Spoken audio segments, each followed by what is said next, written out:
बघा मित्रांनो, थोडेसे नवीन ट्रान्झॅक्शन, एंडिंगचे ट्रान्झॅक्शन आपण बघत आहोत. आता आपण मागच्या काही ट्रान्झॅक्शनमध्ये गुड्स जो होता आपल्याकडचा तो चोरी झाला किंवा जळाला किंवा ट्रॅव्हलिंगमध्ये खराब झाला, असे ट्रान्झॅक्शन आपण बघितले. आता याच्यापेक्षा थोडेसे ॲडव्हान्स ट्रान्झॅक्शन आहेत किंवा कधी कधी येणारे ट्रान्झॅक्शन आहेत, ते आपण बघत आहोत. तर बघा काय म्हटलंय, आणि एक पॉईंट अगोदर क्लिअर करा. जर आपण कोणत्याही ठिकाणी जर पैसे देतोय आणि ते पैसे आपल्याला कधीतरी पुन्हा मिळणार आहेत, तर ते आपली ॲसेट्स असते. पण एक वेळा आपण पैसे दिले आणि तिथून परत काहीच मिळणार नाही आहेत, तो आपला खर्च होऊन जातो. हे तुम्ही क्लिअर करा. उदाहरण सांगतो. जर समजा आपण 5,000 रुपयांचे कपडे खरेदी केले, तर 5,000 रुपये दिल्यानंतर रिटर्न काही मिळणार नाही आहेत, कारण ते कपडे विकून काही पैसे मिळणार नाही आहेत. म्हणजे याचा अर्थ ते कपडे खरेदी केले हा आपला खर्च होऊन गेला. याच्या विरुद्ध बघा, जर समजा त्याच 5,000चं आपण मोबाईल खरेदी केला असेल, तर याला आपण खर्च नाही म्हणू शकत, कारण मोबाईल विकून कधीतरी काहीतरी पैसे आपल्याला मिळणार आहेत. तर परत जर पैसे मिळणार असतील तर ते आपली ॲसेट्स असते. क्लिअर आहे? तर बघा आता काय म्हटलंय, किती नंबर ट्रान्झॅक्शन आहे बघा. मला वाटतं आपण लास्ट ट्रान्झॅक्शन 52 नंबरचं बघितलं होतं, हे 53 number. Purchase shares of Reliance company by bank.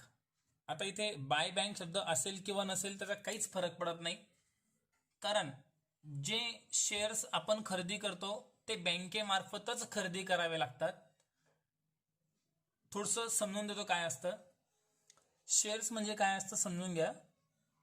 आपण काय करतो, आता हे रिलायन्स कंपनीचा शेअर असेल तर आपण रिलायन्स कंपनीचे शेअर जर खरेदी करतोय, तर आपण आपले पैसे त्या कंपनीमध्ये वापरण्यासाठी देत आहोत. त्या कंपनीला जो बिझनेस करायचा आहे, त्या बिझनेसला जो पैसा लागतोय तो पैसा आपण पुरवतोय.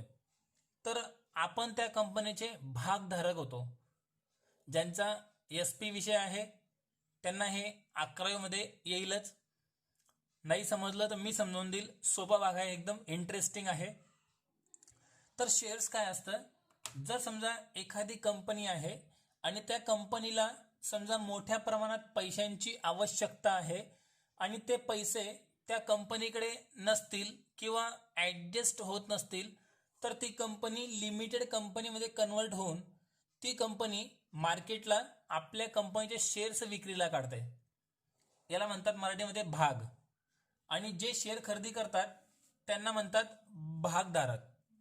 आता जे भागधारक असतात ते काय करतात, शेअर्स खरेदी करण्यासाठी अर्ज करतात आणि शेअर त्यांनाच खरेदी करता येतात ज्यांचं डीमॅट अकाउंट असतं. बरोबर आहे? तर डीमॅट अकाउंट ज्यांचं आहे ते शेअर खरेदी करू शकतात. यानंतर आता तर शेअर्स खरेदी करताना डीमॅट अकाउंट मार्फत आपण शेअर्स खरेदी करतो आणि हे जे व्यवहार असतात, हा व्यवहार 1 रुपयाचा सुद्धा व्यवहार रोखीने होत नाही. हे पूर्ण व्यवहार जे असतात हे कम्प्लिटली बँकेमार्फत पूर्ण होतात. 1 रुपयाचा व्यवहार रोखीने होत नाही. मग बघा, तुम्हाला म्हणून सांगितलं मी, इथे बँक शब्द असेल किंवा नसेल तर याचा फरक पडत नाही. हा व्यवहार बँकेमार्फतच झालेला राहील. आता आपण शेअर्स खरेदी केले याचा अर्थ आपण कंपनीमध्ये पैसे गुंतवणूक केलेले आहेत. समजा आपण 10,000 रुपयांचे शेअर्स खरेदी केले रिलायन्स कंपनीचे, तर 10,000 रुपयांसाठी आपण त्या कंपनीचे भागधारक आहोत. तर हे पैसे आपल्याला फ्युचरमध्ये, भविष्यामध्ये कधी ना कधी ते शेअर विकून पैसे परत मिळणार आहेत. ते शेअर आपण आज घेतले उद्या पण विकू शकतो. ते शेअर आपण आज घेतले आज पण विकू शकतो. 1 महिन्याने विका, 1 वर्षाने विका, 10 वर्षाने विका, तुम्हाला जेव्हा लागेल तेव्हा शेअर विकता येतात. बरोबर आहे? तर याला आपण खर्च म्हणणार का रे? तर बिलकुल खर्च म्हणणार नाही. कारण खर्च कशाला म्हणतात, जिथे एक वेळा आपण पैसा दिला आणि तो परत मिळणार नाहीये तर आपण त्याला खर्च म्हणतो. पण इथे आपण शेअर्स खरेदी केलेले आहेत तर हे पैसे आपल्याला परत मिळणार आहेत, कधी ना कधी परत मिळणार आहेत. तर एक तर कमी मिळतील किंवा जास्त मिळतील, पण पैसा आपल्याला नक्की मिळणार आहे. तर मग याचा अर्थ हे आपला खर्च नसून याला म्हणतात गुंतवणूक. याला आपण काय म्हणतो? गुंतवणूक. बघा रे, समजा आपला बिझनेस एकदम व्यवस्थित सुरू आहे आणि आपल्याकडे समजा 2-4-5 लाख रुपये एक्स्ट्रा पडून आहेत घरात, तर आपण त्याचं काय करणार रे? एकतर बँकेमध्ये जमा करणार आपल्या सेव्हिंग अकाउंटला, किंवा मग बँकेमध्ये आपण FD बनवणार, फिक्स डिपॉझिटमध्ये ते पैसे जमा करून ठेवणार, किंवा एखाद्या ठिकाणी आपण काहीतरी प्लॉट वगैरे घेऊन ठेवणार. बरोबर आहे की नाही? तर बरेचसे लोक असं काम करतात की जे प्लॉटमध्ये इन्व्हेस्टमेंट करतात, कोणी कोणी फिक्स डिपॉझिट बँकेमध्ये ठेवतात. यांचा हेतू काय असतो रे पैसे ठेवण्याचा किंवा प्लॉट खरेदी करण्याचा? की भविष्यामध्ये जो आपण पैसा इथं लावलेला आहे तो भविष्यामध्ये पैसा वाढला पाहिजे, भविष्यामध्ये पैसा जास्त झाला पाहिजे, हा यांचा मेन हेतू असतो. मग भविष्यामध्ये पैसा वाढून मिळावा या हेतू करता जिथे आपण पैसा टाकलेला असतो त्याला म्हणतात इन्व्हेस्टमेंट, मराठीमध्ये म्हणतात गुंतवणूक. तर हे शेअर्स पण तोच भाग आहे, इन्व्हेस्टमेंट असते आपली. काय असते आपली? इन्व्हेस्टमेंट. तर इन्व्हेस्टमेंट म्हणजे गुंतवणूक, ही आपली एक ऍसेट्स आहे. ऍसेट्स म्हणजे मालमत्ता, जिथून भविष्यात पैसा मिळणार आहे त्याला आपण म्हणतो मालमत्ता. तर ही पण आपली काय आहे? मालमत्ता आहे. तर तुम्ही बघा, शेअर्स खरेदी करा किंवा डिबेंचर्स खरेदी करा. तर डिबेंचर्स किंवा शेअर्स जर खरेदी करतोय कंपनीचे, तर आपली ही नेहमी इन्व्हेस्टमेंट मानली जाते. जास्त काळासाठी असतं ते इन्व्हेस्टमेंट मानली जाते. म्हणजे आपण काय खरेदी केलेली असते? इन्व्हेस्टमेंट खरेदी केलेली असते. मग इथे पहिलं अकाउंट सापडलं आपल्याला, इन्व्हेस्टमेंट अकाउंट. इतकं क्लिअर झालं? आता हा आपला खर्च नाहीये, तुम्हाला मी हे क्लिअर करून दिलं. बरोबर आहे. दुसरं अकाउंट कोणतं येईल? इथे बघा बँक म्हटलेलं आहे, बँकेमार्फत खरेदी केलेलं असं म्हटलेलं आहे. बँकेमार्फत म्हटलेलं असेल किंवा नसेल, हे व्यवहार नेहमी बँकेमार्फतच करावे लागतात, रोखीने तुम्ही करू शकत नाहीत. म्हणून दुसरा अकाउंट फिक्स आहे, बँक अकाउंट. ठीक आहे, दुसरा अकाउंट फिक्स आहे, बँक अकाउंट. आता आपण यांचं क्लासिफिकेशन करू. इन्व्हेस्टमेंट ही आपली ऍसेट्स आहे, म्हणजे आपली मालमत्ता आहे, तर रिअल अकाउंट लावू. बँक ही संस्था आहे, तर आपण त्याला पर्सनल अकाउंट लावायचं असतं, त्याला म्हणू आपण पर्सनल अकाउंट. आता इन्व्हेस्टमेंटला पण रिअल अकाउंटचं नाव दिलं, रिअल अकाउंटचा नियम लावणार. तर रिअल अकाउंटचा रूल्स काय आहे? Debit what comes in, credit what goes out. Debit what comes in, credit what goes out. जे आलं असेल तर त्याला डेबिट कर, गेलं असेल तर क्रेडिट कर. ह्या व्यवहारामध्ये आपण शेअर्स खरेदी करतोय म्हणजे इन्व्हेस्टमेंट खरेदी करतोय. तर इन्व्हेस्टमेंट येईल की जाईल रे? येईल आपल्याकडे. तर याचा अर्थ होतोय investment comes in, investment comes in. आणि जे पण येतं त्याला आपण डेबिट करतो, म्हणून इन्व्हेस्टमेंटला डेबिट झालं. क्लिअर इथपर्यंत? दुसरा अकाउंट आहे बँक अकाउंट, म्हणजे पर्सनल अकाउंट. पर्सनल अकाउंट लावलं आपण त्याला. पर्सनल अकाउंटचा नियम काय म्हणतो? Debit the receiver, credit the giver. जर इथे बँक रिसिव्हर असेल तर बँकेला डेबिट कर, बँक जर इथे गिव्हर असेल तर बँकेला क्रेडिट कर. आपण जर शेअर्स खरेदी करतोय रिलायन्स कंपनीचे, तर आपली बँक काय करेल? रिलायन्स कंपनीकडनं पैसे घेईल आत्ता की देईल? आपण शेअर्स खरेदी करतोय तर आपली बँक काय करेल? त्या रिलायन्स कंपनीला पैसे देईल, म्हणजे आपली बँक काय झाली? इथे गिव्हर. म्हणून इथं आपण नाव देऊ bank is giver, bank is giver. आणि इथे क्रेडिट करू आपण बँकेला, कारण debit the receiver, credit the giver. जो गिव्हर त्याला क्रेडिट करायचं, बँक गिव्हर म्हणून बँकेला क्रेडिट केलं. म्हणजे बघा, इथे बँक शब्द असेल किंवा नसेल, तुमचा हा व्यवहार बँकेमार्फतच होईल, एवढं तुमचं फायनल आहे. सेम ट्रान्झॅक्शन थोडंसं वेगळं बघू. Purchase shares of Tata limited. आता टाटा लिमिटेडचे शेअर खरेदी केले, कोणाचे पण खरेदी करा रे, काहीच फरक पडत नाही, त्याला आपण इन्व्हेस्टमेंटच म्हणणार. त्याला आपण नेहमी काय म्हणणार? इन्व्हेस्टमेंट असंच म्हणणार, कारण ते आपली गुंतवणूकच आहे. ते आपली काय असते? गुंतवणूक. अँड ब्रोकरेज, ब्रोकरेजचा अर्थ होतो दलाली. ब्रोकरेजचा अर्थ होतो दलाली. पेड म्हणजे दिली. आपण इन्व्हेस्टमेंट खरेदी केली आणि दलाली पण दिली. आता बघा, जर कोणतीही ऍसेट जर आपण खरेदी करतोय, ती ऍसेट्स खरेदी करताना किंवा वापरण्यापर्यंत लागलेला जो पण खर्च असतो तो खर्च न म्हणता त्या इन्व्हेस्टमेंटमध्ये ऍड होऊन जातो. त्या इन्व्हेस्टमेंटमध्ये काय होतो? ऍड. समजून घ्या, मी तुम्हाला एक कागदावर समजून देतो. बघा, जर समजा आपण एक प्लॉट खरेदी केला 5 लाख रुपयांचा, ठीक आहे, 5 लाख रुपयांचा प्लॉट खरेदी केला एजंट मार्फत. तो एजंटने काय केलं, समजा आपल्याकडनं 20,000 रुपये दलाली म्हणजे ब्रोकरेज घेतलं, 20,000 रुपये. आता मला सांगा, आपल्याला प्लॉट 5 लाखामध्ये मिळाला की 5,20,000 मध्ये मिळाला? टोटल किती पैसे द्यावे लागले? 5,20,000. म्हणजे इन शॉर्ट आपण काय केलं, हा ब्रोकरेज त्याच्यामध्ये डायरेक्ट काय करून टाकला आपण? ऍड. याला आपण वेगळं दाखवलेलं नाही. तसंच इथे जे समजा शेअर्स असतील 10,000चे आणि ब्रोकरेज असेल 200 रुपये, तर डायरेक्ट 10,200 रुपयांची इन्व्हेस्टमेंट आपण खरेदी केली असं म्हणायचं असतं. कारण ती इन्व्हेस्टमेंट आपण वापरण्यापर्यंत किंवा आपल्याकडे येईपर्यंत 10,200 रुपये खर्च होऊन गेलेला आहे. म्हणून आपण जो खर्च लागणार आहे तो त्याच्यामध्ये काय करायचा असतो? ऍड करायचा असतो. मग एक पहिला अकाउंट सापडलं इन्व्हेस्टमेंट. दुसरं अकाउंट शेअर्स खरेदी केलेत, बरोबर आहे, तर हे बँकेमार्फतच खरेदी केले जातील. इथे बँकेमार्फत खरेदी केली असं म्हटलेलं होतं, इथे काही म्हटलेलं नाहीये. तरी पण दुसरा अकाउंट कोणतं सापडणार आपल्याला? Bank account. तरी पण दुसरा अकाउंट कोणतं येऊन जाईल? बँक. मग सेम आता वरती जसं लिहिलं तसं सेम.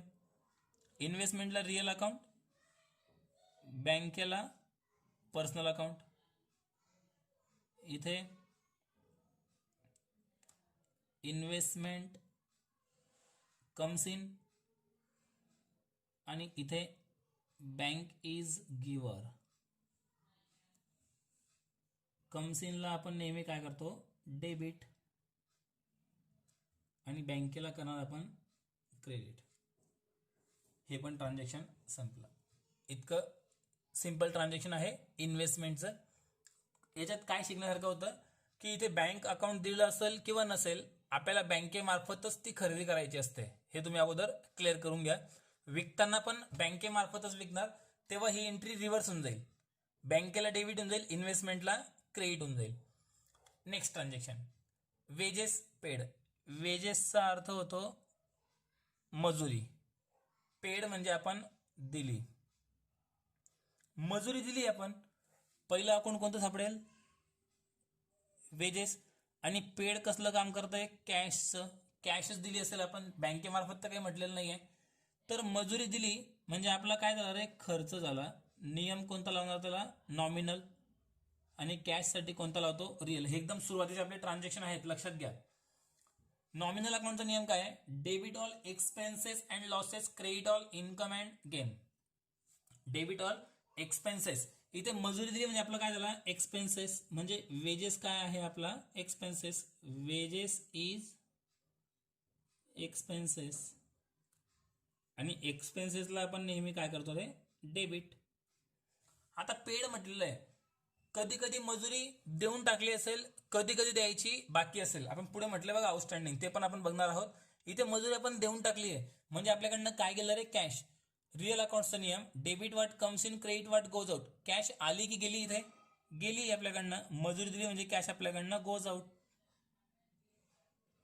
कॅश आपल्याकडनं गेली, जे गेलं त्याला क्रेडिट करून टाक. संपला विषय. इथपर्यंत समजलं? आता बघा, हे ट्रान्झॅक्शन तर आपण अगोदर घेतलेलं होतं, जे 55 नंबरचं ट्रान्झॅक्शन आहे.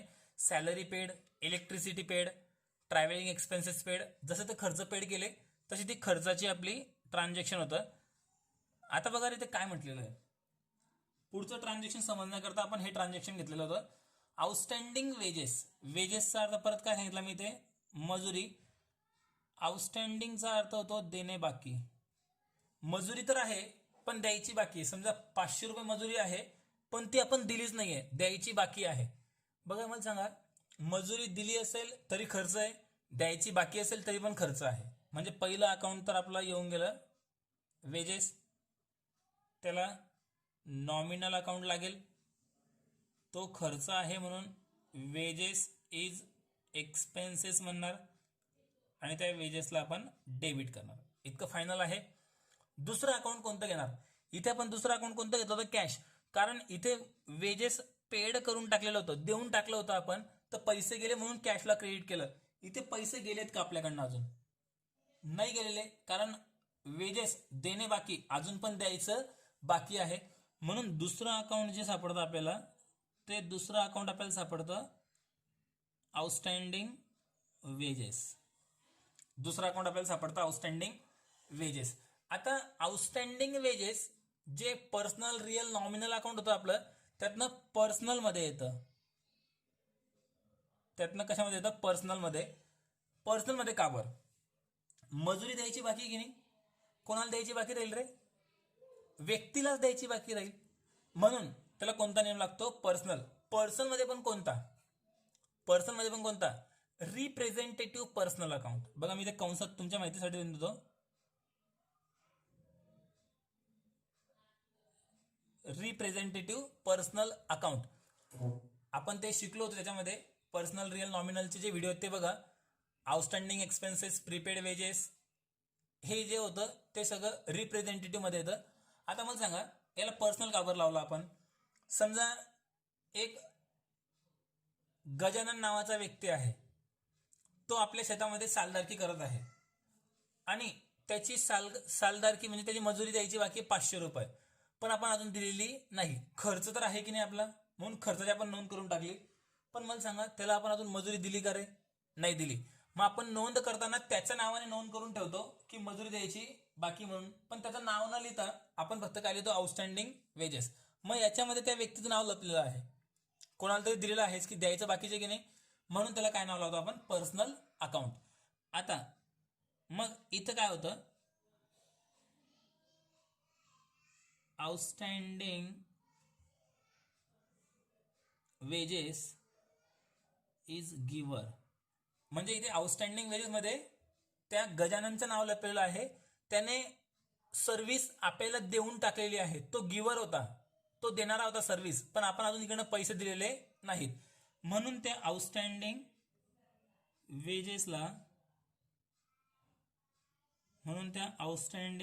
वेजेसला आपण क्रेडिट करतो. अजून एक यातलं क्लिअर करून घ्या. आउटस्टँडिंग वेजेस आपली लायबिलिटी आहे, आपलं देणं बाकी आहे. देणं बाकी जे पण असेल त्याला काय म्हणायचं असतं? लायबिलिटी म्हणायचं असतं. देणं बाकी आहे म्हणजे ते आपली काय आहे? लायबिलिटीज. आणि लायबिलिटीचा बॅलन्स नेहमी क्रेडिटचा असतो. लायबिलिटीचा बॅलन्स नेहमी कोणता असतो? क्रेडिट. इतकं क्लिअर असेल. आता पुढचे 2 ट्रान्झॅक्शन बघू आपण आणि मग आपण इथे थांबू. मशिनरी परचेस हे आपण अगोदर बघितलेलं आहे. कोणते कोणते 2 अकाउंट येतील तुम्ही सांगा लवकर लवकर, मनातल्या मनात विचार करा. मशिनरी आणि कॅश. मशिनरी रोख खरेदी केली तर कॅश अकाउंट, बँकेमार्फत खरेदी केली तर बँक अकाउंट, उधार खरेदी केली तर त्या व्यक्तीचा अकाउंट. बरोबर आहे. 2 अकाउंट सापडले, मशिनरी अकाउंट आणि कॅश अकाउंट. हे झालेलं आहे आपलं. हे समजण्याकरता हे शिकवतोय. मशिनरी अकाउंटला कोणता नियम लावतो? Real account. कॅश करता पण रिअल अकाउंटचा नियम काय? डेबिट वाट comes in, credit what goes out. आलं असेल तर डेबिट कर, गेलं असेल तर क्रेडिट कर. इथे काय झालं रे? मशिनरी आली आणि कॅश गेली आहे, म्हणून इथं आपण म्हणू मशिनरी कम्स इन. ज्याला त्याला डेबिट कर. मशिनरी आली म्हणून मशिनरीला डेबिट. कॅश आली की गेली? कॅश आपल्याकडून गेली म्हणून कॅश गेली म्हणून कॅशला क्रेडिट. हे ट्रान्झॅक्शन 2-3 वेळा झालेलं आहे. जर नाही समजलं असेल तर मागचे व्हिडिओ पण तुम्ही बघा, त्यात मी एक्सप्लेन केलेलं आहे भरपूर. आता काय बघायचं बघा, आपल्याला हे समजून घ्यायचं आहे. Installation charges. इन्स्टॉलेशन चार्जेसचा अर्थ होतो, इन्स्टॉलेशन म्हणजे बसविणे किंवा फिट करणे, चार्जेस म्हणजे खर्च. पेड ऑन मशिनरी, पेड म्हणजे दिले. जी मशिनरी आपण खरेदी केलेली आहे ती मशिनरी बसविण्याचा खर्च आपण दिलेला आहे. मशिनरी खरेदी आत्ता करून टाकली आपण. 57 मध्ये आपण मशिनरी खरेदी केली. 58 मध्ये आपण काय करतोय? ती मशिनरी फिट करायला आपण खर्च पेड करतोय. परत तेच झालं. आता मला सांगा, जर समजा आपण प्लॉट खरेदी केला होता 5 लाख रुपयांचा आणि तो प्लॉट खरेदी करायला खर्च लागला होता 20,000 रुपये, तर आपण त्याला काय केलं, प्लॉटच्या किमतीमध्ये ऍड करून टाकलं, खर्च दाखवलेला नाही. तसंच इथे इन्स्टॉलेशन चार्जेस जर असेल तर त्याला खर्च न म्हणता त्या मशिनरीमध्ये काय करायचं असतं, ऍड. म्हणजे इथे खर्चाला डेबिट न करता इथे आपल्याला मशिनरीला डेबिट करायचं असतं. याचं एक उदाहरण सांगतो बघा परत. समजा आपण बाईक खरेदी केली, 2 व्हीलर बाईक 80,000 रुपयांची. 60,000 लिहिणार तुम्ही, पण आता 60,000 मध्ये काही बाईक मिळत नाही. 80,000ची आपण बाईक खरेदी केली आणि समजा तेव्हाच पासिंगचा खर्च हा सगळा लागला 5,000 रुपये. आता मला सांगा 80,000चीच गाडी आपण खरेदी केलेली आहे आणि त्याला वरतून खर्च किती लागलाय रे, 5,000 रुपये. तर आपण गाडीची किंमत किती लावली पाहिजे, 80,000 की 85,000? आपण किंमत लावणार 85,000. कारण जी पण वस्तू आपण खरेदी करतोय जोपर्यंत वापरत नाही तोपर्यंत जो जो खर्च लागत जाईल तो खर्च त्यामध्ये काय झाला पाहिजे, ऍड झाला पाहिजे. समजा ही गाडी आपण बॉम्बेहून खरेदी केली आणि ट्रान्सपोर्टने मागवली आणि समजा ट्रान्सपोर्टचा खर्च 1,000 रुपये जर लागला तर 1,000 रुपयाला पण ट्रान्सपोर्ट न म्हणता आपण त्या गाडीच्या किमतीमध्ये काय केला पाहिजे, ऍड. कारण ती गाडी आपण ऍक्च्युअली वापरलीच नाही अजूनपर्यंत. गाडी आपण अजूनपर्यंत वापरलेली नाही. वापरण्याच्या अगोदर जो जो खर्च लागून जाणार आहे त्या खर्चाला खर्च न म्हणता त्या ऍसेट्सच्या किमतीमध्ये काय केली पाहिजे, ऍड. म्हणजे ऍसेट्सची किंमत वाढते म्हणून आपण त्याला म्हटलं मशिनरी. आणि इथे पुन्हा कॅश. आणि जर बँकेमार्फत जर पेड केलं असेल तर इथे आपण त्याला म्हणू बँक, कॅश किंवा बँक. इथे बँक म्हटलेलं नव्हतं, फक्त तुम्हाला एक समजण्याकरता लिहून दिलं. बँक असेल तर बँक लिहा. पुन्हा मग तेच याला real account, machinery comes in आणि कॅश गोज आउट. मशिनरी आणि इथे कॅश. समजलं रे? इथे काय समजून द्यायचं होतं फक्त की आपण मशिनरी खरेदी केल्यावर जी एंट्री करतो, जे अकाउंट घेतो, तेच अकाउंट त्याला बसवण्यासाठी जर लागला असेल खर्च तर त्या खर्चाला इथे आपण इन्स्टॉलेशन चार्जेसला डेबिट न करता त्या मशिनरीलाच आपण काय केलं पाहिजे, डेबिट केलं पाहिजे. कारण ते मशिनरीची किंमत तिथे वाढते, तुमचा खर्च वाढत नाही. ठीक आहे. समजा इथे आपण फर्निचर बनवलं. आता बघा पुन्हा एक उदाहरण सांगतो. समजा आपण फर्निचर बनवणार आहे घरी आणि आपण जवळपास 2 लाख रुपयांचं फर्निचरचं मटेरियल आणलं तर मिस्त्री फर्निचर काही आपल्याला फ्रीमध्ये बनवून देणार नाही. जर त्याने आपल्याकडनं 50,000 रुपये जर मजुरी घेतली तर ते फर्निचरची किंमत आपण किती म्हणणार, 2.5 लाख रुपये. आपण असं म्हणणार नाही की फर्निचर मला 2 लाख मध्ये पडलं. आपल्याला फर्निचर मजुरी ऍड करून किती मध्ये पडलेलं आहे ते 2,50,000. मग आपण याला खर्च नाही म्हणू शकत. आपण त्याला काय करतो, त्या फर्निचरच्या किमतीमध्ये ऍड करतो. म्हणून इथे पण सेम आपल्याला त्याच प्रकारचे ट्रान्झॅक्शन घ्यायचे असतात. ठीक आहे, ओके.